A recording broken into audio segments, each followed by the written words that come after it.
उत्तराखंड में सरकारी नौकरी के नाम पर ठगी के बहुत सारे मामले सामने आ रहे हैं।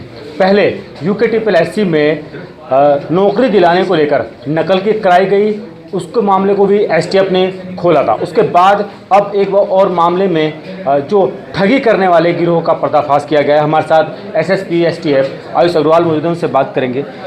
जिस तरीके का गिरोह पकड़ा गया है, क्या लगता है कि सब लोगों की नज़र उत्तराखंड पर है, उत्तराखंड में ही आकर इस तरह के क्राइम कर रहे हैं? देखिए, जिस गिरोह को पकड़ा है ये एक इंटर स्टेट गैंग है और इसमें उत्तराखंड ही नहीं बल्कि देश के अलग अलग प्रदेशों के जो बेरोजगार युवक हैं उनको नौकरी देने का झांसा देकर इनके द्वारा ठगी की गई है। इसमें कंप्लेंट मिल रही थी, कुछ लोगों के द्वारा हमसे कंप्लेंट की गई थी कि उनसे 1.5 से 2 लाख रुपए की ठगी की गई है। उनको किसी को IRCTC में नौकरी दिलाने का जो झांसा दिया गया था, किसी को इनकम टैक्स में।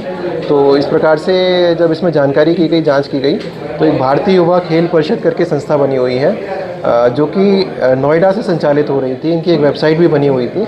तो इनके द्वारा देश के अलग अलग प्रदेशों के नागरिकों के साथ में धोखाधड़ी की गई थी, क्योंकि हमारे पास यहाँ से उत्तराखंड के भी कुछ विक्टिम थे, उनके द्वारा संपर्क किया गया, तो इसमें हमारे द्वारा उन पर कार्रवाई की गई है। ये गिरोह कहाँ से संचालित हो रहा था, आप लोग कैसे इस तक पहुँचे?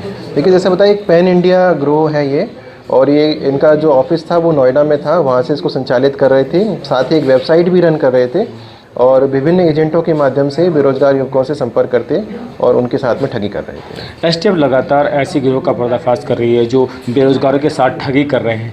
क्या लगता है, क्या पनाह पाने के लिए लोग उत्तराखंड की ओर आ रहे हैं इस तरह के गिरोह?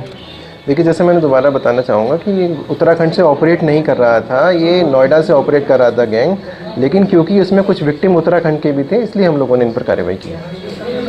एक सवाल ये है कि इस तरह के जो क्राइम्स हो रहे हैं, इस पर किस तरीके से कंट्रोल किया जा सके, क्या इस पर रोक लगाई जा सके, इसको लेकर के क्या प्रिकॉशन भी अपना रही है? देखिए, हम लगातार ऐसे लोगों पर कार्रवाई भी कर रहे हैं। साथ ही लोगों से भी अपील करना चाहूँगा कि किसी प्रकार के झांसे में ना आए। किसी भी प्रकार की कोई अगर आपको कहता है कि मैं नौकरी लगवा दूंगा, सरकारी नौकरी लगा दूंगा, सभी विभागों की एक प्रक्रिया होती है, मेरिट के आधार पर सिलेक्शन होता है। तो इस प्रकार के झांसे में नहीं आएंगे तो इस प्रकार की धोखाधड़ी से बचा जा सकता है। धन्यवाद। तो ये थे SSP STF आयुष अग्रवाल, जिनका कहना है कि इस तरह के गिरोह जो लगातार लोगों को अपना शिकार बना रहे, उनसे बचने के लिए लोगों को जागरूक होना होगा। अपने सहयोगी मनोज राजपूत के साथ नासिर हुसैन, खबर अभी तक, देहरादून।